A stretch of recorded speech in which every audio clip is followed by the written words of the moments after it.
PopCultureZone.com is an online shop focusing on hot new comics, including exclusive and incentive variants, CGC graded comics, and tons of other inventory, including pop culture toys and other collectibles, all at low and competitive prices.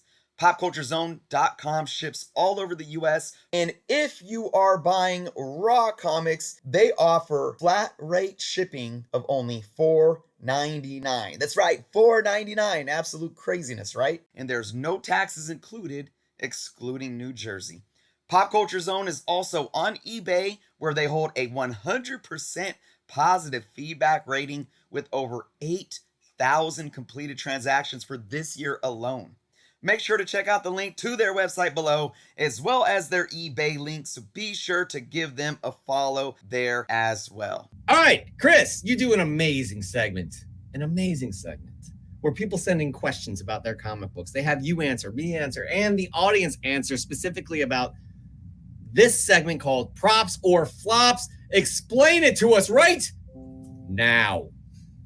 All right, everyone. As always, every week we do the segment Props or Flops. This is an investment strategy segment. If you have a book that you just purchased or a book that you're hunting down, whether you're wanting to buy it for short-term speculation, long-term investment, whatever the case may be, take a picture of the book or find a stock image of a book you're interested in, upload it to Instagram. Use the hashtag Props or Flops. But again, as we always say, tag me at journos_comics and tag us at Comic Book Cannon, because again, this week, some of the submissions were not pulled into the hashtag. So make sure you tag us as well. And then show the book, explain why it interests you or why you picked it up.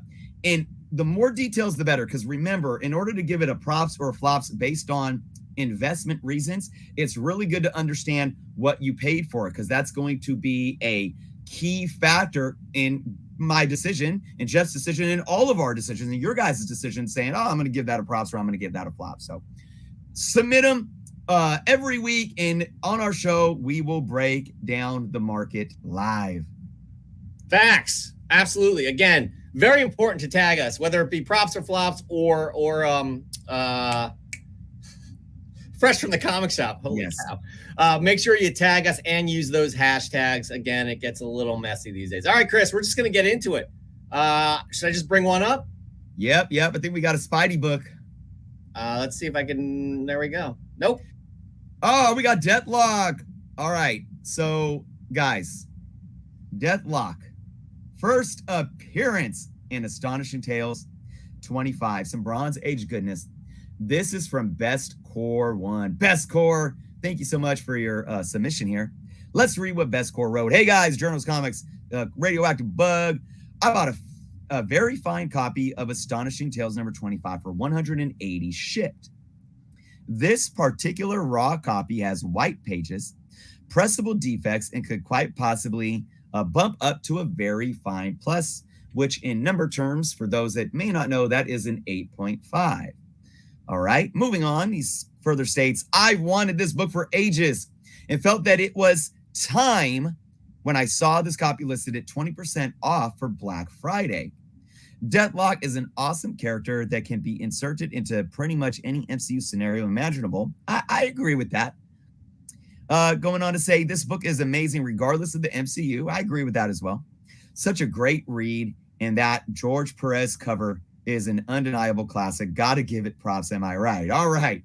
Well, remember what we say, Best Core. This is an investment segment, but it sounds like you absolutely love this book, and because of that, you want to give it a props all day. Absolutely. George Perez goodness, rest his soul. Props all day long, right? Deathlock is a props character to me, man. You could have bought a couple of his 1990 number one book, and I would have been like, that's a props because it's such a cool book. I remember buying my copy off the shelf, with the silver background and everything. And I love Bronze Age Marvel stuff. So when you're looking at those things and loving the book all day long, I love it too. But let's talk about investing. This Best Core bought this copy, saying it's about a very fine range over the last 6 months. The average is $129, so a bit below, but he did say that was including shipping. So, keep in mind, maybe he paid about $10, $12 for shipping, which would bring the book more around, $170. But still, it seems that the fair market value over the last 6 months is lower still. All right. Now, that's a range because remember, we're dealing with raw books. It's not like a set in stone CGC or CBCS grade, et cetera, et cetera. The only sale, though, that was over $180 was one of them out of the last 6 months, and that one sold for $194.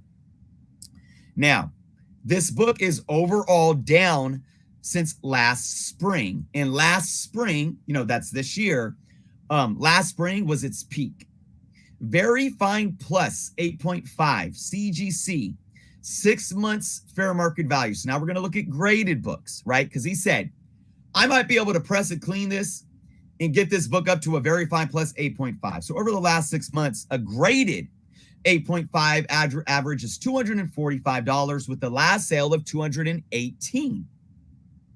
So let's look at that. What does that mean? If this individual paid $180 for this book and sent it into CGC. Now, here's the thing. I got to look at this because this book is a 25-cent book. Early 25-cent books fall under the higher value tier for a CGC. So Astonishing Tales, 25, release date, publication date. Watch this, guys. This is going to August 1974. So what does that mean? You're not paying $24 for this book. Anybody in the audience, if you know exactly what CGC's prices are now for that higher tier, I believe it's called the value tier. I think it's at least is it $36, $38? So that's what you would pay to send it out, plus you would pay shipping costs. So if this individual got the fair market value of $245 over the last 6 months for this book, if it got an 8.5. And remember, he might have to pay somebody to press and clean it. He's paying about the same amount and would about break even. But if he was the last sale and got with the last sale, got at 218, he'd lose money. Oh man, that's a tough one. Now let's look at more historic value. All right, during its peak, again, in April, so that was the 6 months in the year, I believe it was December to May, December 2021 to May of 2022. Fair market value was $412. That's down 41%. So here's the thing. The economy right now is very interesting, and it could definitely still affect some key books. I see some key books rising just because of demand, and I see books dropping still because of economic turmoil and the uncertainty of the future. This individual bought this book at a discounted 20% off. So I would have to say that whoever they bought the book from had this book at a price that was well overvalued to begin with, in my humble opinion. Jeff, this is a really tough one for me because I think that this is an awesome Bronze Age first appearance. I definitely think, in 10 years from now, this book is going to be worth more than what it is. But I got to give it a flops because I just think that this individual paid more than they could have. I don't want to say should have. I'm going to say could have because I don't know. And Best Core, love you to death. Great friend of the channel, great supporter. But I would like to know how much time and due diligence you put into researching this book. And if it was one of those situations where maybe you weren't really scoping it out, but you saw it for 20% off and said, oh man, this is a Black Friday deal. Maybe I got to grab it. And again, take into consideration, guys, this isn't a book that's up for sale and you could find it all over the place all the time. And this is a higher grade. This is a nice looking grade. And maybe for Best Core, because there was maybe no other very fine range copies on the market at the time, maybe it worked for him and said, you know what, maybe it's a little higher then it's been trending in this grade. But guess what? It's still a discount from the sticker price. The future's uncertain. I'm willing to pay a little bit more. So again, I can't sit here and say that this was a horrible buy because there's all these other factors of why this individual bought the book.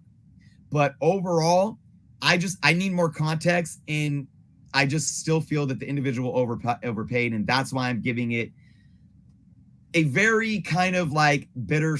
I don't want to say bittersweet, but just kind of like it's a hard really low energy flops, if that makes sense, Jeff. I'm gonna. I want to give it a prop. It's a hard one. You're conflicted, right? Because it's such a great book. It's got so many things going for it. However, it's fact of the matter. Numbers don't lie, and there are too many variables within the story of this person's. I'm sorry, what's the name? Best Core. Best Core. Too many variables involved with Best Core's purchase for it to go wrong and have it be a bad purchase. However, down the road, it could be an amazing purchase. Who knows? Joe said that we haven't seen Deathlock yet. Well, we kind of have. In Agents of Shield. Forgot about that. Yeah. Right. But and Joe, I'm not calling you out, but man, that was stupid what you said. No, I'm just kidding. Yeah, I have to agree with you on the flops. It is hard to say because it's, again, such a great book, a lot of great things going for it. We think you overpaid. We think there are a lot of variables because, again, you can send this. You may be, you're going to get a grader and that's having a horrible day, and he or she will give it a 6.5. So you don't know. Let us know if you did get it in at an 8.5. I guess that's basically breaking even, correct, Chris? If it gets an 8.5 and he could sell it for the 6 month moving fair market value average, he'll just about break even. And I want to highlight, again, Comic Noob props just because he said he wanted it for ages. Yeah. T-Shu saying he's keeping it. He loves it. It's not a financial decision.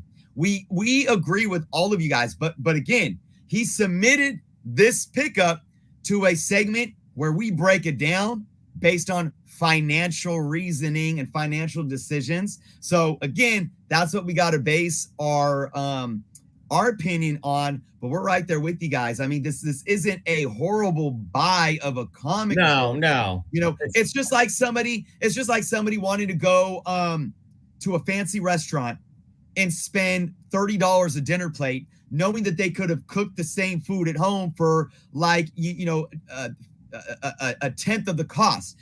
It's not an investment reason that they're going and eating out at a restaurant. They want the experience, or there's other factors of why they're willing to spend the money.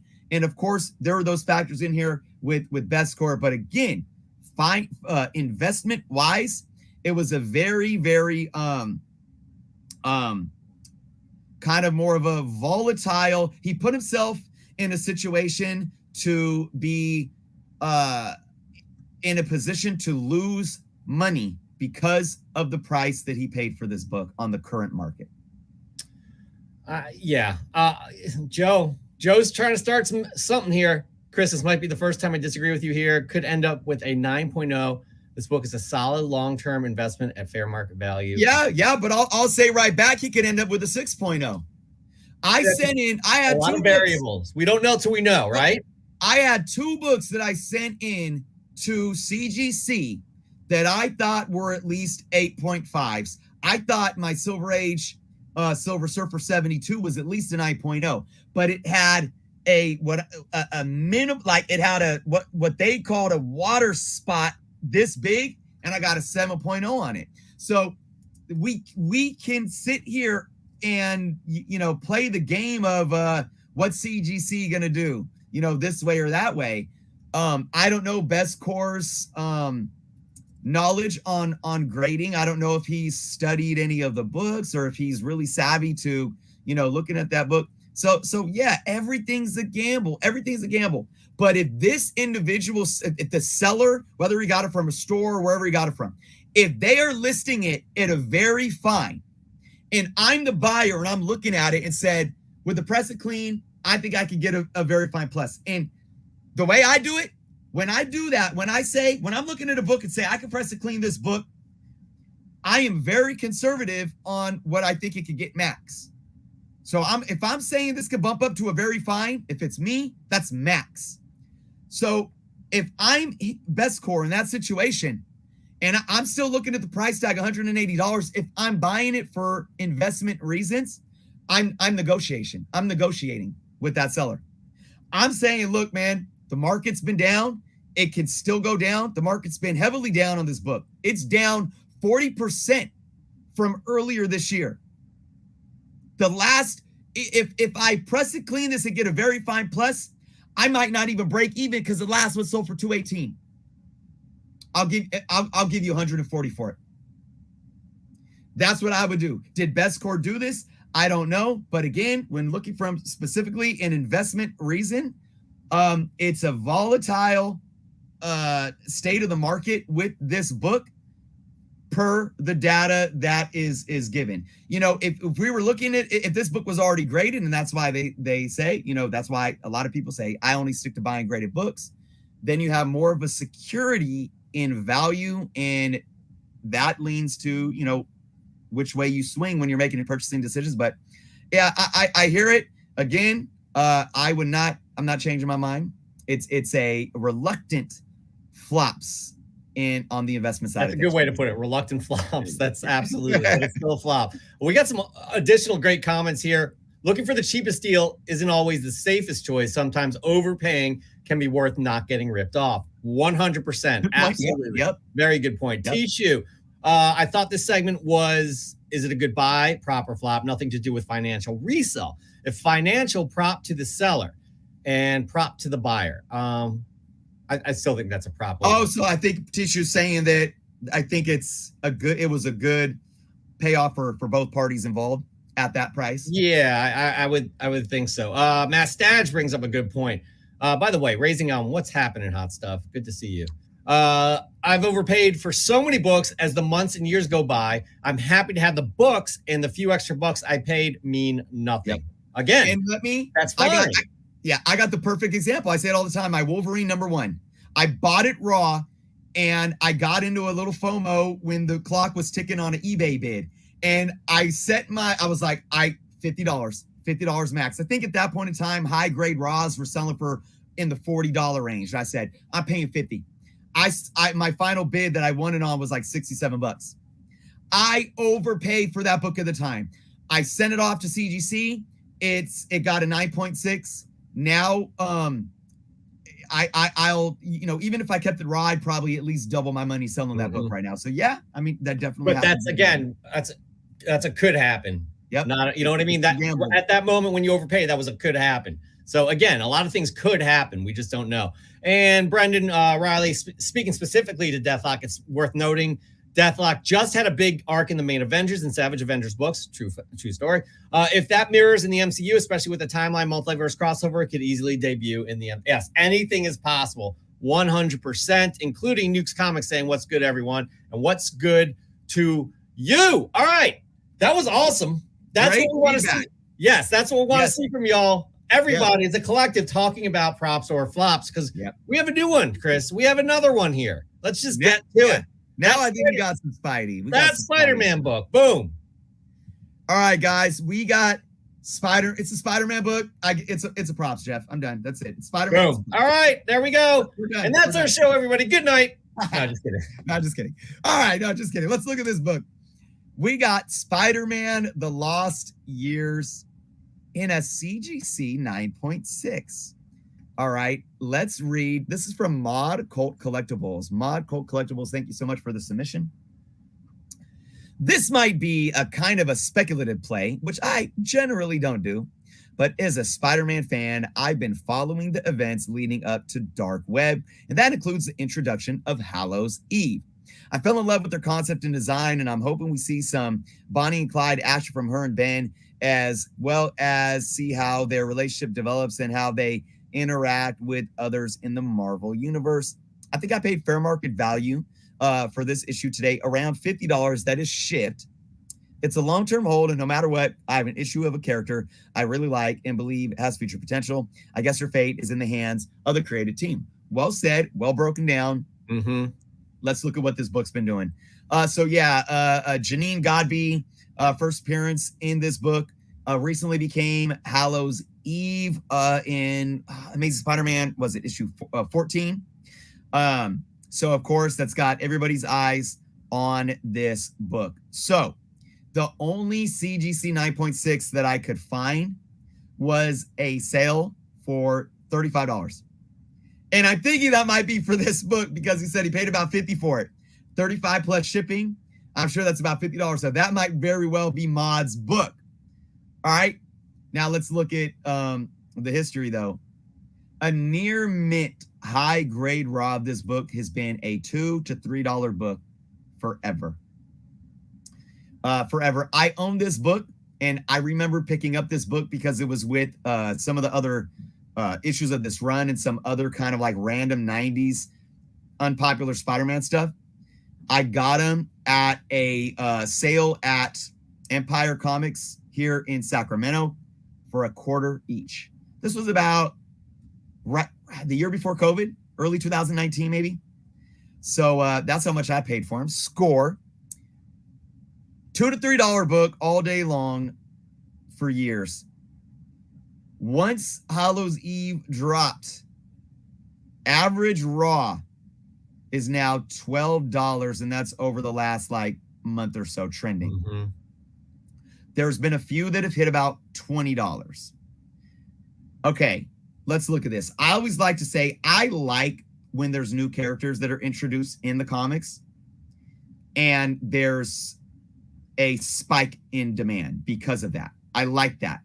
But what concerns me is the reason for the spike.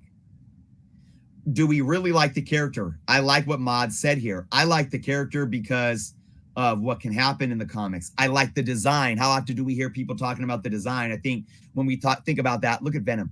Venom came out, and I don't think there was any other character that was drawn in that way. And it was, I think, the design of Venom that made him stand out so much that attracted us as comic book fans to this character.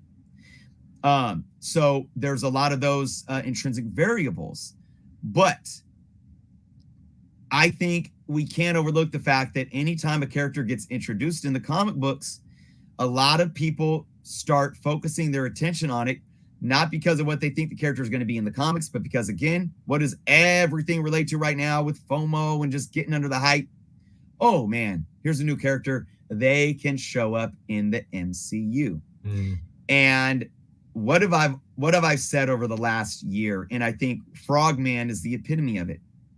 Just because somebody shows up in the MCU, it's not going to make their comics be top tier keys. All right. We have characters showing up in the MCU just like they do in the comics now. There are so many parallels with the MCU next to the comics now. The MCU isn't just a few movies with a handful of characters. And maybe there was a character introduced like Guardians of the Galaxy, where they were kind of a bunch of characters that nobody paid any mind to, but they were done so well and they were propelled to the forefront of the cosmic MCU. Now we care about them, and that's valid.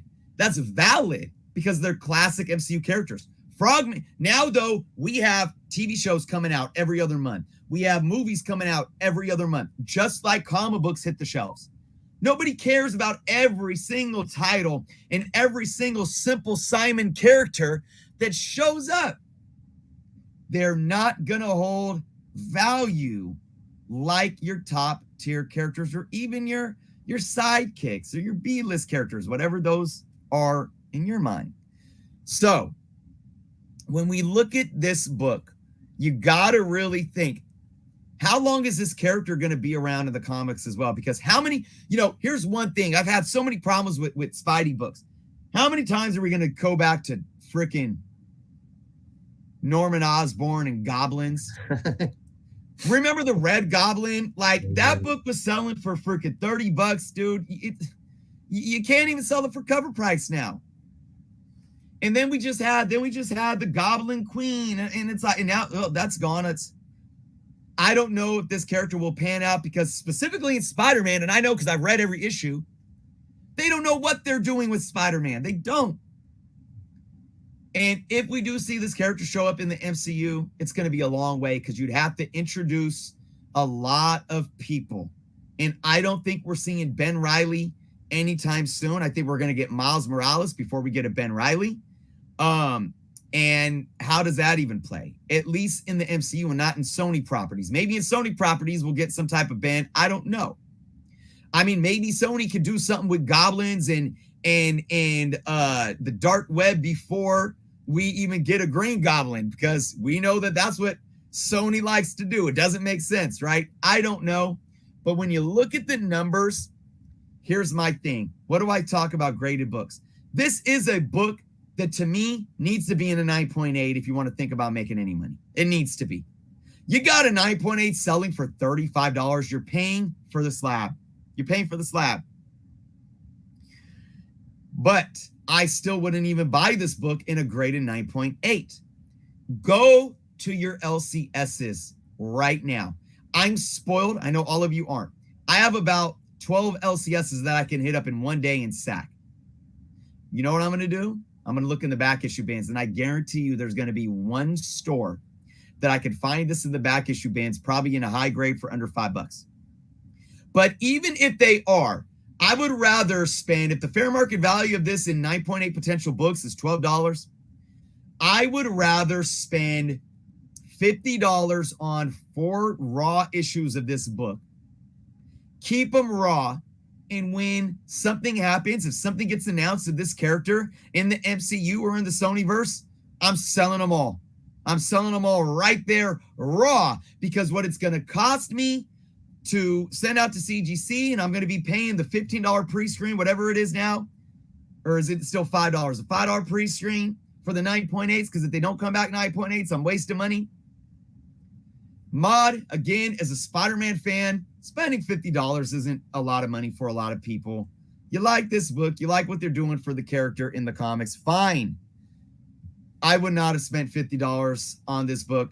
I would have took $50 and bought a mid-grade Silver Age Amazing Spider-Man book for $50, because I know for a fact that book is going to increase in value even in a downturning market. I've talked about that recently on my channel. It's a fact. Sorry, Mod, I got to give this book a flops. Woo! Okay. I'm going to agree with your points here too. Wow, man, this is such a negative day for us here. And honestly, it couldn't have been better said. I brought this up by 360, aka Joe. Flop because it's currently hyped as heck. Also, it's a 9.6 modern book. You always want the 9.8 when it's modern. Now, I don't know. You could crack it open and maybe press and clean it and send it back in. I don't know if it's worth that either. Yeah, but then you're spending even more money. I don't know. I don't know, man. So I agree with what you said, Chris, and it definitely sways me. Like this is exactly why I have to give it a flop as well. And I hate doing it because again, Hallows Eve seems like she is a cool character. And Brendan Riley brought up a good point. She could turn into a some sort of a hero like a Venom, but I don't know what you said as well. They're not going to be investing much time into they're not going to be investing much right now into Ben Riley. That's going to get convoluted and crazy. And again, so by the way, yes, go Birds! 11-1. I'm not talking about what Chris is dealing with in terms of his NFL team. So horrible. All right. But again, that was props for flops. This was excellent. This book, I think right here, everybody was kind of polarizing. There was different views on it, but this was one of the best segments of props for flops we've done. We really love seeing that engagement. So send in your props or flops. We'll do this segment again next week. It is fun.